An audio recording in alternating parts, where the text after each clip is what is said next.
سیدنا ابراہیم علیہ الصلاۃ والسلام بڑی ہی عظیم ہستی ہے۔ آپ بھائیوں سے گزارش ہے کہ صرف 25-26 منٹ ہیں، میری طرف دیکھیں، کوشش کریں کہ نیند نہ آئے، اگر آئے تو وضو کر لیں، جگہ تبدیل کر لیں، تاکہ جس مقصد کے لیے آپ آئے ہیں اللہ تعالیٰ وہ مقصد ہمیں نصیب فرمائے۔ بڑی ہی عظیم ہستی ہے سیدنا ابراہیم علیہ الصلاۃ والسلام۔ ان دنوں ان کا تذکرہ عام کیا جاتا ہے، ان کے تذکرے، ان کی سیرت، ان کی عظمت، ان کی فضیلت بیان کی جاتی ہے۔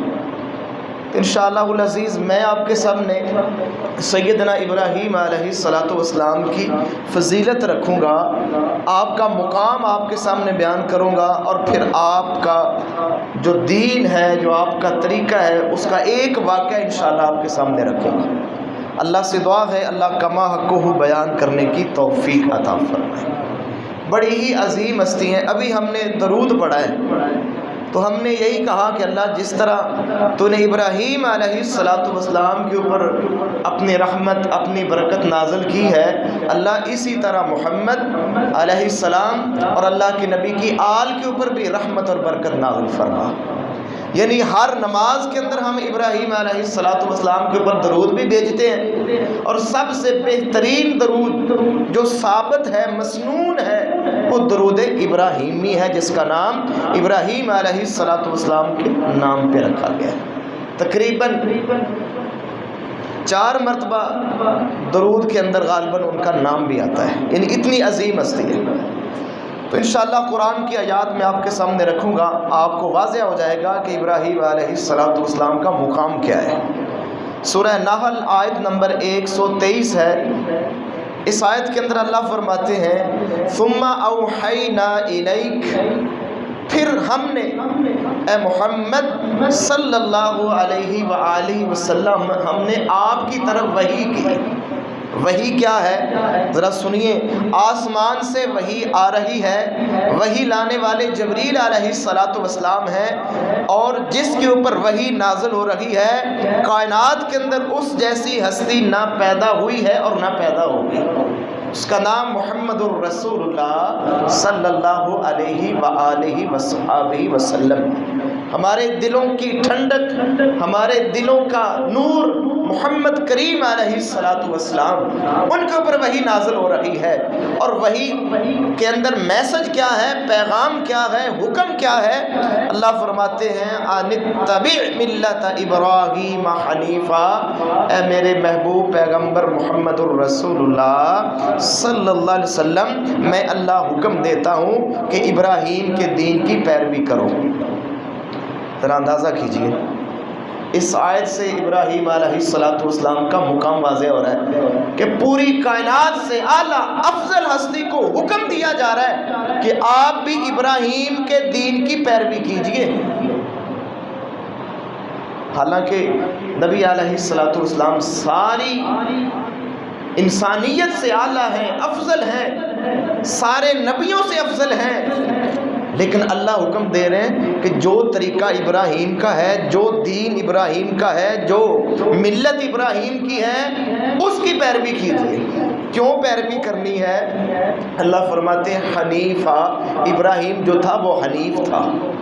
حنیف کا مطلب ہوتا ہے اس ابراہیم کو نہ اپنی برادری کی فکر تھی، پرواہ تھی، نہ اس دور کی حکومت کی کوئی پرواہ تھی، کوئی ڈر تھا، کسی طرف کوئی دھیان نہیں تھا، دھیان صرف ایک تھا، وہ اللہ کی طرف تھا کہ اللہ راضی ہو جائے، میں نے اللہ کو راضی کرنا ہے۔ ہر وقت ان کو یہی فکر ہوتی تھی کہیں میرا اللہ مجھ سے ناراض نہ ہو جائے، کہیں مجھ سے کوئی اللہ کی نافرمانی نہ ہو جائے۔ ہر وقت اللہ کی طرف لو لگا کے رکھتے تھے کہ میرا اللہ جو حکم دے گا میں اس کے اوپر فوراً عمل کروں۔ اس کو کہتے ہیں حنیف۔ حنیف کا مطلب ہوتا ہے یکسو، صرف اللہ کی طرف توجہ کرنے والا، صرف اللہ کی بات کو اہمیت دینے والا، صرف اللہ کی معرفت رکھنے والا، صرف اس کے ذہن کے اندر یہ بات ہے کہ زندگی کی شروعات سے لے کر آخر تک میں نے راضی کرنا ہے تو اپنے اللہ کو راضی کرنا ہے۔ قرآن کے اندر بار بار اللہ تعالیٰ نے ابراہیم علیہ السلام کو حنیف کہا ہے کہ وہ حنیف تھے، وہ یکسو تھے، کوئی ڈر نہیں تھا۔ ساری قوم مخالفت کر رہی ہے، حتیٰ کہ وقت کا بادشاہ بھی مخالفت کر رہا ہے، کوئی پرواہ نہیں۔ اتنی بڑی آگ روشن ہے، کوئی پرواہ نہیں، صرف یہ پرواہ ہے کہیں اللہ کی نافرمانی نہ ہو جائے۔ سبحان اللہ، اتنی عظمت والے ہیں۔ بلکہ اللہ فرماتے ہیں قرآن کے اندر، ہم نے جب بھی کہا اذ قال ابراہیم، جب بھی ہم نے کہا اسلم، ابراہیم فرما بردار ہو جا، اس نے فوراً کہا اسلمت لرب العالمین، اللہ میں فرما بردار ہو گیا، جو حکم دیا فوراً کر کے۔ دیکھیں ذرا اندازہ کیجئے کہ خواب آیا تھا نا، خواب ایک آیا تھا، خواب کے اندر دیکھا کہ اپنے بیٹے کی گلے کے اوپر چھری چلا رہے ہیں، خواب آیا تھا۔ کوئی ڈائریکٹ جبریل حکم لے کر نہیں آئے تھے، کوئی آسمان سے وحی نہیں آئی تھی، ان کو پتہ تھا کہ نبی کا خواب سچا ہوتا ہے، یہ بھی وحی کی طرح ہے، اور اس کے اوپر عمل کر کے دکھا دیا۔ ایک بیٹا جو اتنی مدتوں بعد مانگ کے اللہ سے لیا، اس بیٹے کی گردن کے اوپر چھری رکھ دی، یہ کوئی معمولی عمل نہیں ہے، یہ کوئی معمولی قربانی نہیں ہے، بہت بڑی قربانی ہے، بہت بڑی اللہ کی اطاعت ہے، بہت بڑا اللہ کی طرف جھکنے والا انسان ہے۔ اللہ سے دعا ہے اللہ ہمیں بھی ایسا عمل، کردار، ایسی زندگی نصیب فرمائے۔ اس لیے اللہ تعالیٰ حکم دے رہے ہیں کہ میرے محبوب پیغمبر محمد الرسول اللہ صلی اللہ علیہ وسلم، میں اللہ حکم دیتا ہوں کہ ابراہیم کے دین کی پیروی کرو، کیونکہ وہ حنیف تھا، وما کان من المشرکین، اور ابراہیم شرک کرنے والوں میں سے نہیں تھا۔ اور آگے دیکھیے میرے محترم بھائیو، سورہ حج ہے، آیت نمبر 78 ہے، اللہ فرماتے ہیں اہل ایمان کو تاکید کر رہے ہیں کہ وَجَاهِدُوا فِي اللَّهِ حَقَّ جِهَادِهِ، کہ اللہ کے راستے میں، اللہ کے دین کے لیے جدوجہد کیجئے، جہاد کیجئے، کوشش کیجئے، ایسی جیسی کوشش کرنے کا حق ہے۔ اور آگے اللہ فرماتے ہیں هُوَ اجْتَبَاكُمْ، اس اللہ نے تمہیں چن لیا ہے۔ اس آیت کے اندر میرے محترم بھائیوں، محمد الرسول اللہ صلی اللہ علیہ وسلم کے جو اصحاب ہیں، میرے نبی کے جو صحابی ہیں، ان کی عظمت بیان ہو رہی ہے کہ اللہ فرماتے ہیں هُوَ اجْتَبَاكُمْ، میں نے تمہیں چن لیا ہے، کس لیے؟ دین قبول کرنے کے لیے، دین کو عام کرنے کے لیے، دین کو پھیلانے کے لیے، اور جو دین کے اندر رکاوٹ بنتے ہیں ان کے خلاف جہاد کرنے کے لیے۔ اللہ فرماتے ہیں میں نے محمد کریم علیہ السلام کے ساتھیوں کو چن لیا ہے۔ میرے محترم بھائیوں، جن کو اللہ چن لے ان کی عظمت کے کیا کہنے، وہ بندے بڑے گمراہ ہیں، بڑے ہی ظالم ہیں، جو ان چنے ہوئے بندوں کے اوپر زبان درازیاں کرتے ہیں۔ ان سے بڑا گمراہ کون ہو سکتا ہے جو اصحاب رسول کے اوپر زبان دراز کرے؟ ساری دنیا جانتی ہے کہ وہ صحابہ ہیں جنہوں نے مشرق سے لے کر مغرب تک اسلام کو پھیلا دیا تھا، اسلام کی سرحدیں روز بروز بڑھتی گئیں، اتنا دین کا کام کیا، اتنا اسلام کا کام کیا کہ لوگ کہتے تھے، کافر کہتے تھے کہ اگر دنیا کے اندر ایک عمر اور آ جاتا، ساری دنیا کے اندر دین ہوتا تو صرف اسلام ہوتا۔ اتنی خدمت کی ہے دین کی، کیوں نہ کرتے؟ انہوں کو اللہ نے چنا تھا، وہ اللہ کے چنے ہوئے انسان تھے۔ اور اللہ تعالیٰ آگے فرماتے ہیں وَمَا جَعَلَ عَلَيْكُمْ فِي الدِّينِ مِنْ حَرَجٍ، دین کے معاملے کے اندر اللہ فرماتے ہیں ہم نے کوئی تنگی نہیں رکھی، بڑی سادہ شریعت ہے، بڑی آسان شریعت ہے، کیوں نہ ہو۔ آگے اللہ فرماتے ہیں ملت ابیکم ابراہیم، یہ وہ شریعت ہے جو تمہارے باپ ابراہیم کی ملت ہے۔ یہاں پر بھی ابراہیم کا ذکر ہے کہ یہ وہ طریقہ ہے، یہ وہ دین ہے جو تمہارے باپ ابراہیم علیہ السلام کا طریقہ ہے، ان کی ملت ہے، ان کا دین ہے۔ یہی بس نہیں میرے محترم بھائیوں، سورہ انعام آیت نمبر 161 ہے، اس میں اللہ تعالیٰ محمد کریم علیہ السلام کو مخاطب کر کے کہتے ہیں کہ میرے نبی آپ ذرا شکر ادا کیجئے۔ شکر کا اعتراف معلوم ہوتا ہے، شکرانہ کے الفاظ معلوم ہوتے ہیں۔ قل، اے میرے نبی کہہ دیجئے، اننی ہدانی ربی، بے شک مجھے میرے رب نے ہدایت دی ہے۔ محمد کریم علیہ السلام کیا فرما رہے ہیں کہ میرے رب نے مجھے ہدایت دی ہے. ہدایت دینے والا میرے محترم بھائیو اللہ ہے. داعی کا کام، مبلغ کا کام، نبی کا کام، نیک بندے کا کام صرف بات واضح کرنا ہوتا ہے، بات کو پہنچانا ہوتا ہے. اب ہدایت جو ہے یہ میرے اللہ کے ذمے ہے. اللہ کے نبی کیا فرماتے ہیں کہ میں بے شک یہ اعتراف کرتا ہوں، میں یہ کہتا ہوں کہ مجھے سیدھے راستے کی ہدایت دی ہے تو میرے رب نے دی ہے. اور آگے کیا ہے؟ اللہ کے نبی فرماتے ہیں دیناً قیما، ایسا دین جو بالکل درست ہے. میرے محترم بھائیو یہاں ایک پوائنٹ سنیں، ایک بات واضح سنیں، یہ پیغام اپنے دل کے اندر لکھ لیں، یہ بڑی اہم بات ہے. سب سے بہترین بات، سب سے بہترین دین، سب سے بہترین طریقہ ہے تو وہ محمد الرسول اللہ صلی اللہ علیہ وسلم کا ہے. کوئی امام ہو، کوئی غوث ہو، کوئی قطب ہو، کوئی ابدال ہو، کوئی بڑے سے بڑا نیک کیوں نہ ہو، اللہ کی عزت کی قسم ہے اس کا طریقہ بہترین نہیں ہے. صرف طریقہ بہترین ہے تو وہ محمد الرسول اللہ صلی اللہ علیہ وسلم کا ہے. تو میرے محترم بھائیوں کیوں نہ ہم اپنی توانائیاں خرچ کریں وہ طریقہ تلاش کرنے کے لیے، نبی کی سنت اپنانے کے لیے، نبی علیہ السلام کا جو صحیح دین ہے، صحیح احادیث کے اندر ہے، اس دین کو تلاش کرنے کے لیے محنت کریں. ہم دنیا کے اندر محنتیں کرتے ہیں، دنیا کا اناج بہترین حاصل کرنے کے لیے، دنیا کی پیداوار بہترین حاصل کرنے کے لیے دن رات محنتیں ہیں، لیکن اگر محنت نہیں ہے تو صحیح دین محمد کریم علیہ السلام کا صحیح طریقہ اس کو تلاش کرنے کے لیے میرے محترم بھائیوں محنت نہ ہونے کے برابر ہے. اللہ سے دعا ہے اللہ تعالیٰ ہمیں محفوظ فرمائے. اللہ تعالیٰ محمد کریم علیہ السلام کا دین، آپ کا طریقہ، آپ کی سنت اللہ ہمیں نصیب فرمائے. اور آگے سنیے میرے محترم بھائیوں، یہ ساری باتیں کرنے کے بعد اللہ کے نبی کیا فرماتے ہیں؟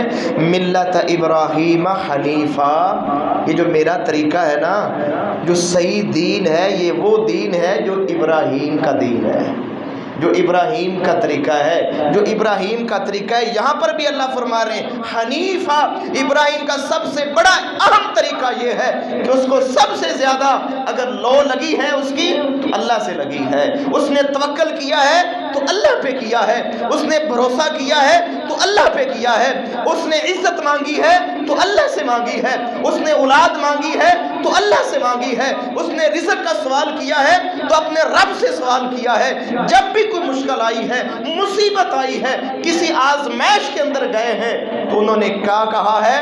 بڑا معروف ان کا ترانہ ہے، حسبی اللہ، میرے لیے میرا اللہ کافی ہے. یہ ہے ملت ابراہیم، یہ ہے ابراہیم علیہ السلام کا دین کہ میرے لیے میرا اللہ کافی ہے.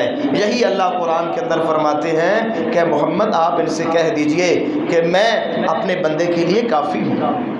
یہاں لکھا ہوتا ہے گاڑیوں کے پیچھے اللہ نبی وارث، علی وارث، فلاں وارث، لیکن ابراہیم کا دین کیا ہے کہ نہیں، اللہ وارث ہے، اللہ کافی ہے. حسبی اللہ لا الہ الا ہو علیہ توکلت، میرے لیے میرا اللہ کافی ہے، میں اسی پر توکل کرتا ہوں، میرا بھروسہ، میرا اعتماد، میرا سب کچھ ہے تو میرا اللہ ہے. اس لیے اللہ فرماتے ہیں کہ ابراہیم حنیف تھا، دائیں بائیں نہیں دیکھتا تھا کہ برادری ناراض ہو جائے گی، فلان ناراض ہو جائے گا، یہ والد بتوں کی پوجا کر رہا ہے، اگر اس کو میں نے توحید کی دعوت دی تو یہ ناراض ہو جائے گا، نمرود یہ وقت کا حکمران ناراض ہو جائے گا. کسی بات کی فکر نہیں کی، فکر کی ہے تو صرف توحید کی فکر کی ہے، اللہ کی الوہیت کی فکر کی ہے، اللہ کی ربوبیت کی فکر کی ہے کہ میرا اللہ راضی ہو جائے، آخری دم تک اسی کے اوپر قائم رہے. محمد الرسول اللہ صلی اللہ علیہ وسلم فرماتے ہیں اللہ نے مجھے سیدھے راستے کی طرف ہدایت دی ہے. وہ سیدھا راستہ اتنا سیدھا ہے کہ بالکل مضبوط، محکم، قائم اور مضبوط راستہ ہے. وہ کیوں نہ مضبوط ہو؟ ملت ابراہیم حنیفہ، کیونکہ وہ ابراہیم کی ملت ہے. یہاں پھر اللہ فرماتے ہیں وَمَا كَانَ مِنَ الْمُشْرِكِينَ، میرا ابراہیم شرک کرنے والوں میں سے نہیں تھا. سب سے بڑی خوبصورت چیز جو ابراہیم کے اندر ہے، اللہ قرآن کے اندر تعریف کرتے ہوئے بار بار کہہ رہے ہیں کہ میرا ابراہیم شرک کرنے والوں میں سے نہیں تھا، ابراہیم شرک کرنے والوں میں سے نہیں تھا، وہ حنیف تھا، وہ یکسو تھا۔ بار بار کئی مقامات کے اوپر دسیوں مقامات ایسے ہیں جہاں اللہ بار بار کہتے ہیں، حالانکہ اللہ ایک دفعہ بھی کہہ دیتے نا کہ وما کان من المشرکین، کہ وہ شرک کرنے والوں میں سے نہیں تھا، تو یہ بات کافی تھی۔ لیکن اللہ تعالیٰ اتنے راضی ہیں ابراہیم علیہ السلام کی زندگی پر، ان کے کردار کے اوپر، ان کی محنت کے اوپر، ان کے انداز سیرت کے اوپر، ان کی توحید کے اوپر اتنے راضی ہیں کہ اللہ تعالیٰ بار بار کہتے ہیں کہ ابراہیمی ہونے کا دعویٰ کرنے والوں، یہودی بھی کہتے تھے کہ ہم ابراہیمی ہیں، عیسائی بھی کہتے تھے کہ ہم ابراہیم کے ماننے والے ہیں، مشرکین مکہ بھی کہتے تھے ہم ابراہیم کے ماننے والے ہیں، اور آج کے مسلمان بھی کہتے ہیں ہم ابراہیم کے ماننے والے ہیں۔ اللہ فرماتے ہو ابراہیمی، اپنے آپ کو ابراہیمی کہلانے والوں، سنو میرے ابراہیم کا سب سے بڑا وصف یہ تھا کہ وہ شرک کرنے والوں میں نہیں تھا، وہ شرک کرنے والوں میں سے نہیں تھا، وہ توحید کا علمبردار تھا، وہ توحید کا بادشاہ تھا، سب سے زیادہ اپنے رب کی فکر کرتا تھا۔ اللہ سے دعا ہے اللہ ہمیں بھی یہ عقیدہ نصیب فرمائے۔ یہی بس نہیں میرے محترم بھائیو، اللہ تعالیٰ سورہ آل عمران کے اندر فرماتے ہوئے اہل کتاب کو مخاطب کرتے ہوئے اللہ کہتے ہیں او یہودیو عیسائیو سنو، قل صدق اللہ، اے نبی کہہ دیجئے اللہ نے سچ فرمایا ہے، فاتبعوا، پیروی کرو ملت ابراہیم حنیفہ، ابراہیم کی ملت کی جو حنیف تھے، وما کان من المشرکین، جو شرک کرنے والوں میں سے نہیں تھے۔ یہاں اللہ تعالیٰ سب کو دعوت دے رہا ہے، اہل کتاب کے اندر مسلمان بھی شامل ہیں، یہودی بھی شامل ہیں، عیسائی بھی شامل ہیں، سب کو دعوت دی جا رہی ہے کہ فاتبعوا، پیروی کرو، نقش قدم پہ چلو، طریقہ استعمال کرو، کون سا؟ جو ابراہیم علیہ السلام کا طریقہ ہے۔ تو ان کا سب سے بڑا خوبصورت طریقہ یہ تھا کہ انہوں نے توحید کے اوپر کمپرومائز نہیں کیا، برادری بھی مخالفت، حکمران بھی مخالف، پوری قوم خلاف کھڑی ہے، ایک ابراہیم ہے، پوری قوم مخالفت پہ اتری ہوئی ہے، لیکن کوئی کمپرومائز نہیں ہے، کوئی سمجھوتا نہیں ہے، یہی کہہ رہے ہیں کہ لوگوں میرا معبود بھی ایک ہے اور تم سب کا معبود بھی ایک ہے، وہ کون ہے؟ وہ اللہ سبحانہ و تعالی۔ یہ خوبصورت دعوت تھی۔ تو میرے محترم بھائیو، ابراہیم علیہ السلام کی ایک دعوت کی جھلک سنیے، انشاءاللہ ایمان تازہ ہوگا۔ سورہ شعراء آیت نمبر 69 سے لے کر غالباً 76 تک یا 78 تک ہے۔ اللہ فرماتے ہیں اذ قال لأبیہ وقومہ ما تعبدون، جب ابراہیم علیہ السلام نے اپنی قوم سے کہا، اپنے باپ سے کہا، ما تعبدون، کن کی پوجا کرتے ہو، کن کو پوجتے ہو؟ یہ سوال کیا، حالانکہ وہ جانتے تھے کہ وہ بتوں کی پوجا کر رہے ہیں، یہ نہیں تھا ان کو جھنجھوڑنے کے لیے کہ کن چیزوں کی پوجا کر رہے ہو، کن چیزوں کی پوجا کر رہے ہو؟ انہوں نے کہا قالوا نعبد اصناما، ہم تو بتوں کی پوجا کرتے ہیں۔ حالانکہ بات اتنی کافی تھی، قوم کا جواب اتنا بھی کافی تھا، لیکن قوم فخر سے کہتی ہے فنظل لها عاکفین، ہم ان بتوں کے مجاور ہیں، ہم جہاں جم کے بیٹھتے ہیں، بڑے فخر سے کہتے ہیں، بڑے فخر سے، جیسے آج بھی لوگ کہتے ہیں ہم جی فلاں آستانے کے مجاور ہیں، فلاں دربار کے مجاور ہیں، فلاں مزار کے مجاور ہیں، بڑے فخر سے کہتے ہیں۔ تو یہ قوم بھی بڑی فخر سے کہہ رہی کہ فَنَظَلُّ لَهَا عَاكِفِينَ، ہم ان بتوں کے مجاور ہیں، ہم یہاں اعتکاف کرتے ہیں، جم کے بیٹھتے ہیں، ہم رہتے یہی ہیں۔ تو ابراہیم علیہ السلام نے 3 سوال رکھے، بڑے خوبصورت سوال تھے۔ فرماتے ہیں قال هل يسمعونكم اذ تدعون، کہ جب تم ان کو پکارتے ہو یہ تمہاری بات سنتے ہیں؟ میرے محترم بھائیو، یہ بڑا اہم ترین جواب ہے۔ جو لوگ قبروں کے پجاری ہیں، آستانوں کے اوپر عبادت کر رہے ہیں، ان کو پکارا جا رہا ہے، وہ نیک بندے جو دنیا سے جا چکے ہیں ان کو پکارا جا رہا ہے، ان کے سامنے دعائیں رکھی جا رہی ہیں، تو اللہ تعالیٰ کے ابراہیم علیہ السلام ان کے سامنے سوال کرتے ہیں کیا یہ تمہاری پکار سنتے ہیں؟ کوئی جواب نہیں ان کے پاس، میرے محترم بھائیوں سچی بات ہے، سورہ الاحقاف آیت نمبر 5 اور 6 میں تمام بھائیوں سے گزارش کروں گا، کیونکہ ہم لا الہ الا اللہ پڑھنے والے ہیں، ہم مشرک نہیں ہیں، ہم امت مسلمہ بحیثیت امت مسلمہ ہر بندہ یہ کوشش کرتا ہے کہ میں شرک سے پاک رہوں، میں شرک سے بیزار ہوں، کیونکہ شرک ایسا گناہ ہے اگر بغیر توبہ کے انسان شرک کرتے ہوئے دنیا سے چلا گیا تو اللہ کا واضح اعلان ہے کہ میں نے اس کو معاف نہیں کرنا، باقی سارے گناہ معاف ہو جائیں گے، اللہ معاف کرنے پہ قادر ہے، لیکن اگر بغیر توبہ کے بندہ شرک کرتے ہوئے دنیا سے چلا گیا تو اللہ کا اعلان ہے کہ میں نے اس کو معاف نہیں کرنا، میں نے اس کے اوپر جنت کو حرام کر دیا۔ تو بحیثیت مسلمان ہم سب کوشش کرتے ہیں کہ شرک سے بری رہیں۔ تو میرے بھائیوں سے گزارش ہے سورہ احقاف آیت نمبر 5 اور 6 کا ترجمہ تفسیر ضرور پڑھیں۔ اللہ فرماتے ہیں کہ وَمَنْ أَضَلُّ، اس سے بڑا گمراہ کون ہے، اس سے بڑا گمراہ کون ہے، مِمَّن يَدْعُو مِن دُونِ اللَّهِ، وہ اللہ کے علاوہ ان ہستیوں کو پکارتا ہے، مَن لَا يَسْتَجِيبُ لَهُ إِلَى يَوْمِ الْقِيَامَةِ، قیامت کے دن تک وہ ان کی دعا قبول نہیں کر سکیں گے۔ یہ رب کا قرآن کہہ رہا ہے کہ اللہ کے علاوہ جن ہستیوں کو تم پکارتے ہو قیامت تک وہ تمہاری دعا قبول نہیں کر سکتے، ان کے پاس اختیار ہی نہیں، بلکہ آگے اللہ فرماتے ہیں وَهُمْ عَنْ دُعَائِهِمْ غَافِلُونَ، وہ ان کی دعا سے ہیں ہی بے خبر، ان کو پتہ ہی نہیں کہ ہمیں کون پکار رہا ہے، کون ہم سے مانگ رہا ہے، کون ہماری عبادت کر رہا ہے، ان کو پتہ ہی نہیں۔ تو ابراہیم علیہ السلام نے یہی بات ان کے سامنے رکھی کہ جن کو تم پکارتے ہو یہ تمہاری بات سنتے ہیں؟ کوئی جواب نہیں آیا۔ اور اگلا سوال کیا او ینفعونکم، کیا یہ تمہیں نفع دیتے ہیں؟ کوئی جواب نہیں آیا۔ اور فرمایا او یضرون، کیا یہ تمہیں نقصان دیتے ہیں؟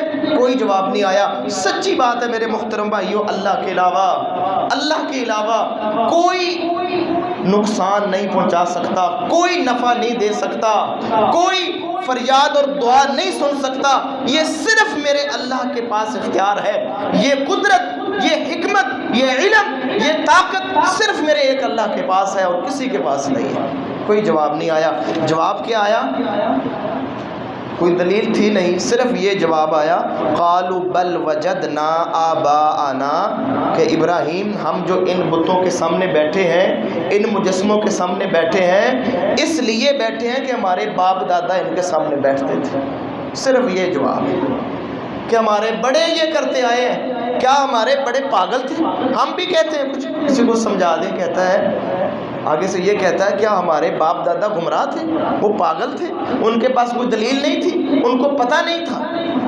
لیکن میرے محترم بھائیو افسوس سے کہنا پڑتا ہے اگر دنیا کی کوئی غلطی ہمارے بڑوں کے اندر ہو ہم فوراً نکال دیتے ہیں کہ یہ غلطی ہے، لیکن اللہ معاف فرمائے کہ دین ہی اتنا بے حیثیت رہ گیا ہے، دین ہی اتنا بے وقت رہ گیا ہے، ایک غلطی نسلوں سے آگے نسلوں تک چلی جا رہی ہے، پتہ ہے یہ غلط ہے، یہ قرآن کے اندر نہیں ہے، یہ حدیث کے اندر نہیں ہے، یہ محمد الرسول اللہ صلی اللہ علیہ وسلم کا طریقہ نہیں ہے، لیکن کئی نسلوں تک وہ بدعت، وہ گمراہی، وہ غلط بات نسلوں کے اندر سرایت کر چکی ہے اور ایسی پختہ ہو چکی ہے کہ ہم سمجھتے ہیں کہ نہیں اس سے جان چھڑائی نہیں جا سکتی، کیا کریں جی، ناک رکھنا ہے، مجبوری ہے، لوگ کیا کہیں گے، برادری کیا کہے گی، ساری مجبوریاں سامنے آ جاتی ہیں۔ اور میرے محترم بھائیوں جب ہم نے کلمہ پڑھا ہے نا لا الہ الا اللہ محمد الرسول اللہ، اب ہماری سب سے بڑی مجبوری اللہ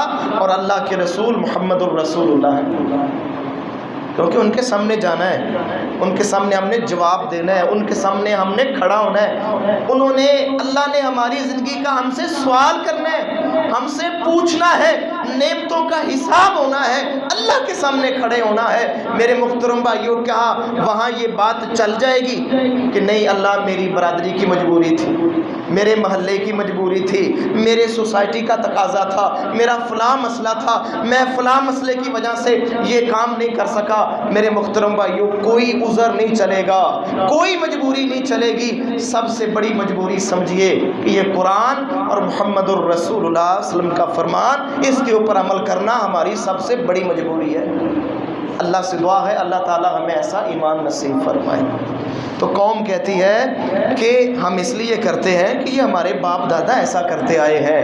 تو ابراہیم علیہ السلام کیا فرماتے ہیں؟ قال افرأیتم ما کنتم تعبدون، کیا یہ دلیل کافی ہے، کیا یہ دلیل بنتی ہے کہ میں اس لیے یہ نیکی کرتا ہوں، میں اس لیے یہ عمل کرتا ہوں، میں اس لیے ان بتوں کی ان مجسموں کی پوجا کر رہا ہوں کہ میرے بڑے کرتے آئے ہیں؟ تو ابراہیم فرماتے ہیں کیا یہ دلیل ہے، کیا یہ دلیل بنتی ہے؟ کوئی نہیں میرے محترم بھائیو، یہ دلیل ہے ہی نہیں ہے۔ سب سے بڑی دلیل یہ اللہ کا قرآن ہے اور محمد رسول اللہ صلی اللہ علیہ وسلم کا فرمان ہے۔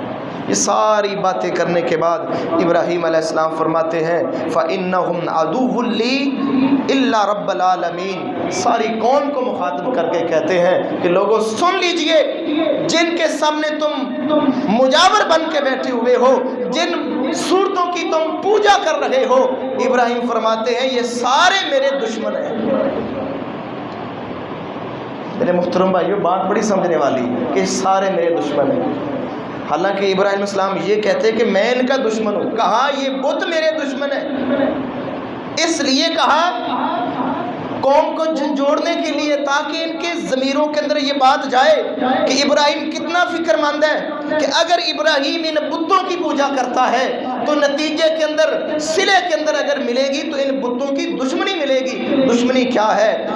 قرآن کے اندر موجود ہے کہ جب قیامت کا دن ہوگا، اللہ فرماتے ہیں سورہ احقاف کے اندر وَإِذَا حُشِرَ النَّاسُ قَانُوا لَهُمْ أَعْدَاءً، جب لوگوں کو اکٹھا کیا جائے گا تو جن کی لوگ پوجا کرتے تھے اللہ کے علاوہ جن کو پکارتے تھے وہ سارے پکارنے والوں کے دشمن بن جائیں گے، سارے دشمن بن جائیں گے اور کہیں گے اللہ ہم نے ان کو نہیں کہا تھا کہ ہمیں پکاریں، کب ہم نے کہا تھا کہ ہماری عبادت کریں، کب ہم نے کہا تھا کہ ہماری قبریں پکی بنائیں، کب ہم نے ان کو کہا تھا کہ ہماری قبر کے اوپر بڑا مزار کھڑا کر دینا۔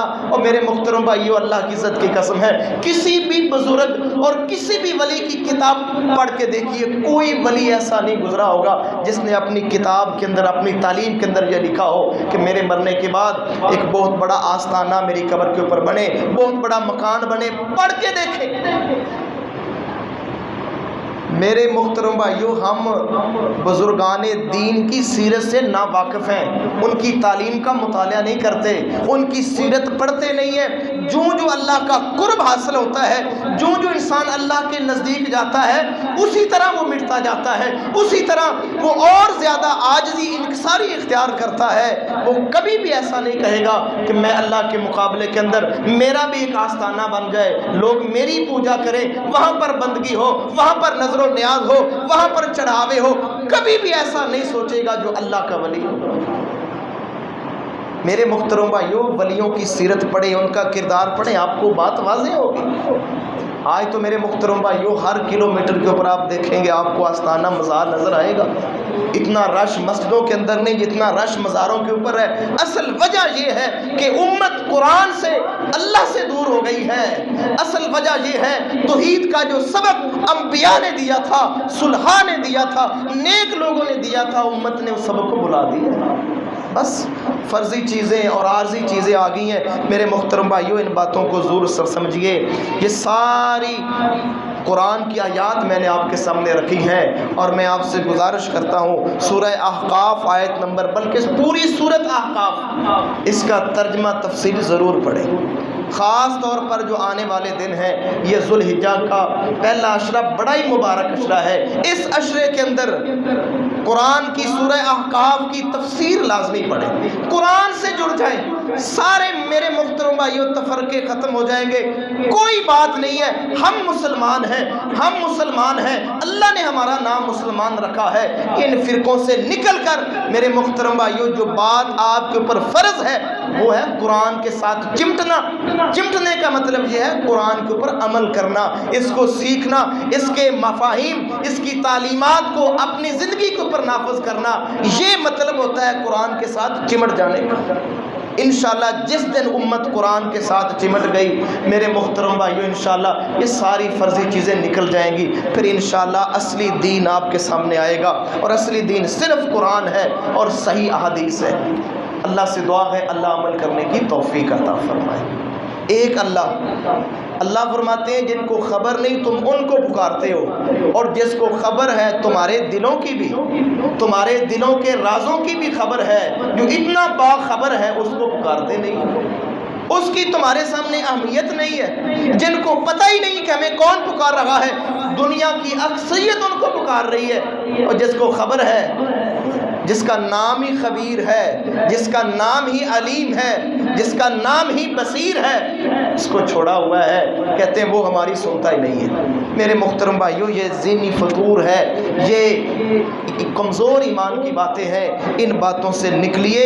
ابراہیم علیہ السلام کی سیرت پڑھیں، ان کا کردار پڑھیں، قرآن کے اندر بہت زیادہ اللہ نے ان کو بیان کیا ہے، اور اینڈ پہ تو اللہ تعالیٰ نے اخیر کر دی کہ اللہ فرماتے ہیں ابراہیم وہ ہستی ہے جو میں اللہ کا دوست ہے۔ ذرا اندازہ کیجئے، اللہ اور ابراہیم، اللہ کہہ رہے ہیں کہ ابراہیم میرا دوست ہے، میں نے اس کو دوست بنا لیا، وجہ صرف یہی ہے کہ وما کان من المشرکین، وہ شرک کرنے والوں میں سے نہیں تھے، وہ حنیف تھے، وہ یکسو تھے، ان کی صرف لو تھی تو اللہ کے ساتھ تھی۔ اللہ سے دعا ہے اللہ ایسا دین، ایمان، عقیدہ اللہ ہمیں نصیب فرمائے، اللہ ابراہیم علیہ السلام کی سیرت کے اوپر عمل کرنے کی توفیق عطا فرمائے۔ اللہ سے دعا ہے اللہ کمی کوتاہی معاف فرمائے۔ وما توفیقی الا باللہ علیہ توکلت و الیہ انیب۔